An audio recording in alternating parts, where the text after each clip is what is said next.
সর্ব উপনিষদ গাব দগ্ধা গোপাল নন্দন পার্থ বৎস সুধীর ভক্তা দুগ্ধম গীতা মৃতং মহৎ।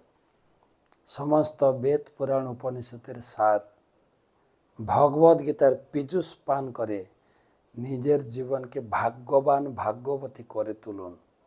আজকের আলোচনা দ্বাবিংশতি শ্লোক 22। যদৃচ্ছালাভ সন্তুষ্ট দ্বন্দ্বাতীত বিমৎসরঃ সমসিদ্ধ্যবসিদ্ধৌ চ কৃত্যাপি ন নিবধ্যতে। যদৃচ্ছালাভ সন্তুষ্ট দ্বন্দ্বাতীত বিমৎসরঃ সমসিদ্ধ্যবসিদ্ধৌ চ কৃত্যাপি ন নিবধ্যতে। যিনি অনায়াসে যা লাভ করেন তাতেই সন্তুষ্ট থাকেন, তিনি সুখ দুঃখ রাগ দেশ আদি দ্বন্দ্বের বশীভূত হন না এবং মাৎসর্য শূন্য।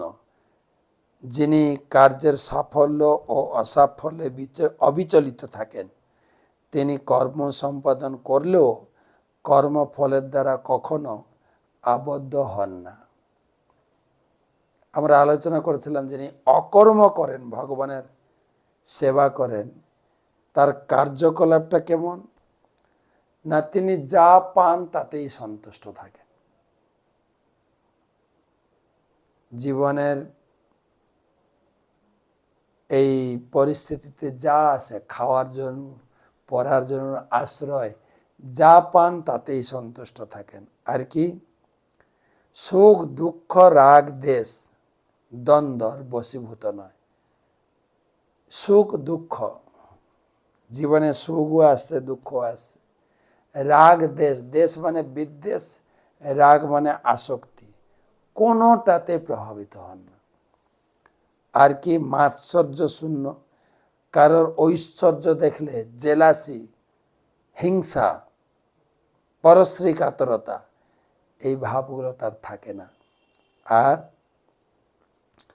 কার্যের সাফল্যে অসাফল্যে দুটোতেই অবিচলিত।